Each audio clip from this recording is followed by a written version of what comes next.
नमस्कार. राष्ट्रीय स्वयंसेवक संघाला 100 वर्षे पूर्ण झाली आणि भारतीय जनता पार्टी केंद्रात, राज्यात आणि अनेक राज्यांमध्ये आज सत्तारूढ आहे.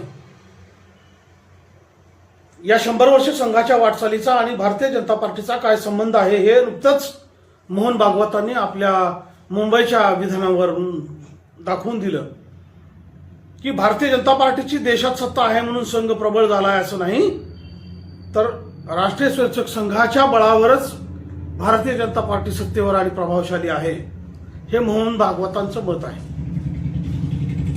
प्रत्यक्ष भारतीय जनता पार्टीच्या वेगवेगळ्या नेत्यांना वाटतं की निश्चितच संघ आणि राष्ट्रीय स्वयंसेवक संघाच्या मार्गदर्शनाखाली भारतीय जनता पार्टीची वाटचाल सुरू आहे. रामजन्मभूमीचं अभियान असेल किंवा स्वदेशीचं अभियान असेल किंवा मेड इन इंडिया सारखं योजना असेल, या सगळ्याच्या पाठीमागे संघ आहे हे अधोरेखित आहे. संघाच्या मार्गदर्शनाखाली संघाच्या एकूणच जडणघडणीमध्ये जे लोक तयार झाले ते आज राज्यात, केंद्रात, वेगवेगळ्या राज्यामध्ये सत्तेमध्ये असताना अभिमानानं सांगत आहेत की आम्ही राष्ट्रीय स्वयंसेवक संघाचे स्वयंसेवक आहोत म्हणून. त्याच्यामुळं संघाची शताब्दी आणि ती साजरी कोण करताय, तर संघाच्या पेक्षाही जास्त कम्युनिस्ट आणि समाजवादी आणि पुरोगामी लोक साजरी करताना दिसतात, जे की सोशल मीडियावर संघ किती वाईट आहे हे समजून सांगण्याचा प्रयत्न करतायत. यांना कोण विचारलेलं नाही तरी देखील निखिल वागळे असतील, राजू पुरळेकर असतील, अशोक वानखेडे असतील, जतीन देसाई असतील, लोकसत्ताचे संपादक असतील, गिरीश कुबेर, लोकशाही आहे म्हणून त्यांचं चालतंय म्हणायचं, दुकान चालू आहे, अन्यथा या लोकांना कोणीही विचारणार नाही अशा प्रकारची परिस्थिती आहे. परंतु लोकशाहीनं जसं सत्ताधाऱ्याला महत्व दिलं तसं विरोधकांना महत्व दिलेलं आहे. त्याच्यामुळं जसं हिंदुत्ववादाला आज महत्व आहे तसंच कम्युनिस्ट आणि पुरोगाम्यांना देखील महत्व निश्चित आहे. आम्ही ते नाकारणार नाही किंवा डावलणार नाही, परंतु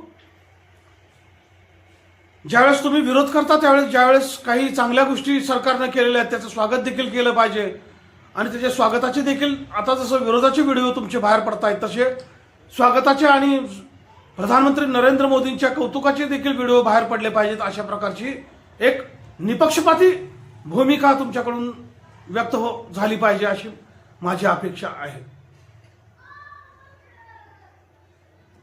संघानं 100 वर्षामध्ये काय केलं, संघानं 100 वर्ष काय चालवलं, संघ 100 वर्षानंतर संघासमोरची काय आव्हानं आहेत, याच्यावरती भरपूर चांगलं डिबेट सध्या समाज माध्यमावर, युट्यूबवर सुरू आहे.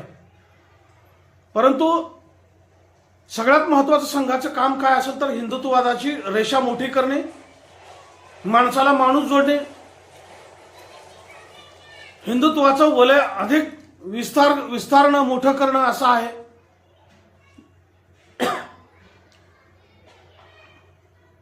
देशहिताला प्राधान्य देणारी माणसं निर्माण करणं आहे. चांगल्या विचाराचा पुरस्कार करणारी कुटुंब निर्माण करणं असं आहे.